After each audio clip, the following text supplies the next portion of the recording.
JTFoot.fr, fournisseur officiel de football.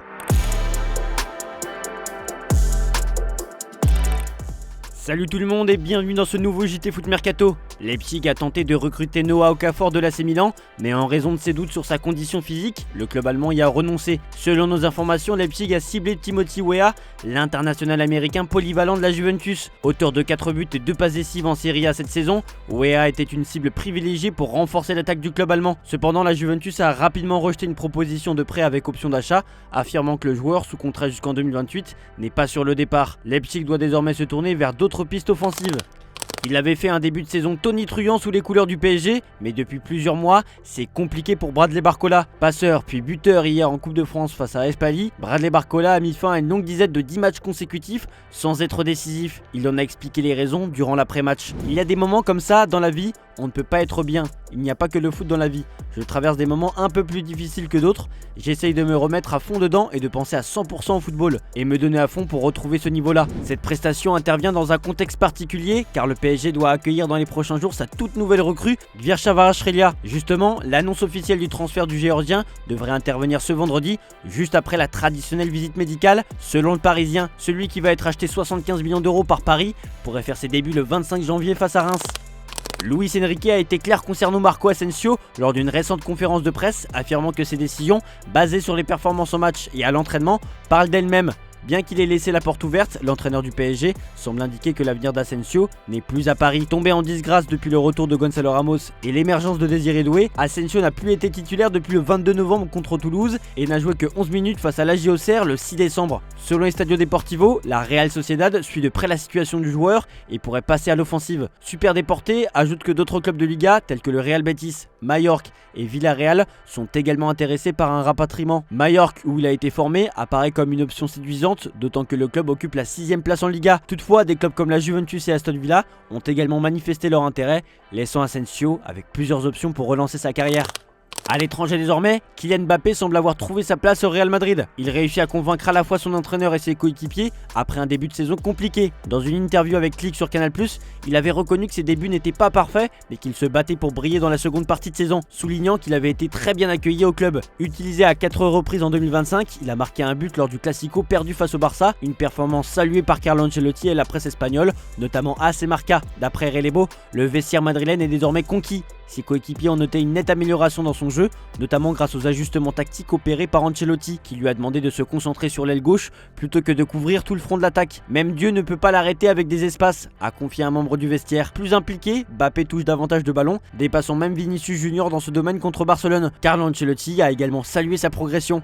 Il est dans un très bon moment, nous devons en profiter. Grâce à ces évolutions, Mbappé est en train de changer l'opinion publique et de s'affirmer comme une pièce maîtresse du Real Madrid.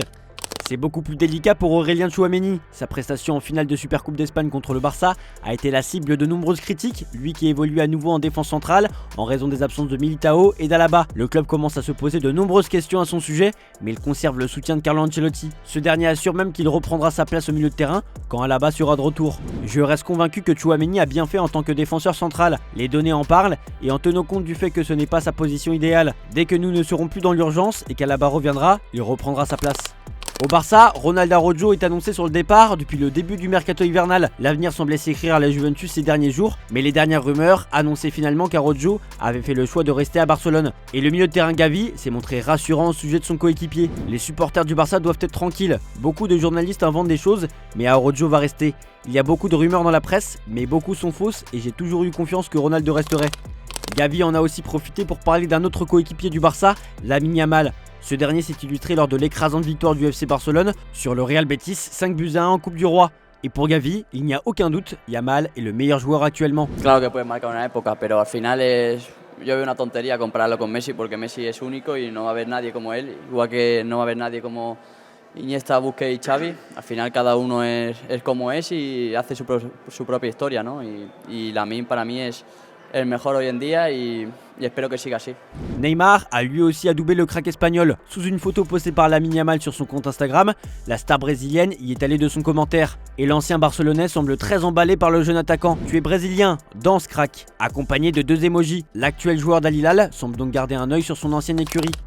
Ce jeudi, le média El Chiringuito révèle d'ailleurs que le prodige catalan va troquer son numéro 19 pour le 10, actuellement occupé par Ansu Fati. Si l'information se confirme, Yamal changera de numéro pour la 3e fois depuis ses débuts en professionnel. Après avoir débuté avec le 41 en 2023, l'ailier de 17 ans avait récupéré le 27, puis le 19, également porté par Lionel Messi autrefois. Il pourrait donc désormais avoir l'occasion de briller avec le numéro 10. Le retour d'Ansu Fati au FC Barcelone se déroule comme cela pouvait malheureusement être prévu. L'ailier est un second voire un 3e choix dans l'esprit d'Hansi Flick, en témoigne son très maigre temps de jeu, 8 apparitions toutes compétitions confondues. Son salaire lui se ressent sur les finances du club, qui souhaite lui trouver au plus vite un échappatoire. Après le Betis, c'est au tour de la première ligue de s'intéresser à lui d'après Sport. La situation du joueur de 22 ans est surveillée par West Ham et Tottenham. Les Hammers souffrent notamment des absences de Niklas Füllkrug et de Mikel Antonio, alors que les Spurs souhaitent densifier la concurrence. Enfin, le média catalan évoque une dernière piste. Celle-ci mène à Beşiktaş, en Turquie, où l'international espagnol est apprécié. Beaucoup de rumeurs sont liées à Arsenal dans ce mercato, même si rien n'est concret pour le moment. Mikel Arteta réclame des renforts cet hiver. En plus de l'international espagnol Martin Zubimendi, le technicien espagnol aurait réclamé l'arrivée du capitaine de la Roma, Lorenzo Pellegrini, selon la Repubblica. Le contrat du milieu de terrain se termine en 2026 et il est également courtisé par l'Inter et le Napoli. Voulant se renforcer cet hiver, Manchester City multiplie les pistes. Alors que les noms de Marmoush et Abdulkadir Kuzanov reviennent régulièrement, les Sky Blues ont également ciblé un joueur de la Juventus. Selon Tuttosport, Andrea Cambiaso plaît particulièrement à l'équipe coachée par Pep Guardiola. International italien, il a réalisé un bon début de saison avec 25 apparitions pour 2 buts et 2 passes décisives. Pour le moment, les Sky Blues n'ont pas encore formulé une offre pour le joueur estimé à 50 millions d'euros. La Juventus n'est pas spécialement vendeuse et sait que le remplacer sera difficile. Omar Marmoush, l'attaquant égyptien de Francfort, est la révélation de la saison en Bundesliga avec 20 buts et 14 passes décisives en 26 matchs. Son talent a attiré l'attention de plusieurs grands clubs européens, notamment Manchester City, qui en a fait sa priorité hivernale pour renforcer son attaque. Polyvalent, Marmoush peut jouer dans l'axe, sur les côtés ou en soutien d'un attaquant. Selon RMC Sport, un accord de principe a été trouvé entre Manchester City et Francfort pour son transfert, bien que des détails restent à régler. Le club allemand réclame 83 millions d'euros pour l'attaquant, recruté libre en 2019 après son passage à Wolfsburg. Le dossier semble désormais proche d'une conclusion, avec une arrivée imminente du joueur chez les Citizens.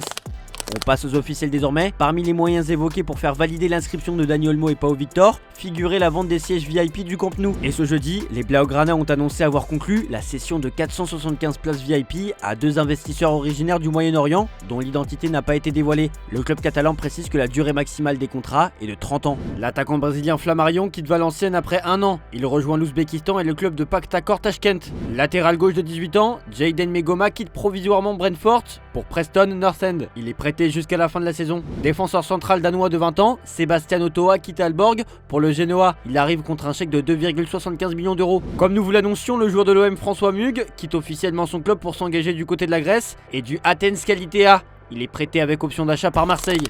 Hier soir, c'était la Coupe de France et l'OL s'est fait éliminer par Bourgoin-Jallieu, un club de National 3, ce qui donne forcément de belles images dans le vestiaire après cette qualification retentissante. C'est notre image du jour, je vous remercie de nous avoir regardés et on se dit à demain pour de nouvelles vidéos sur Foot Mercato.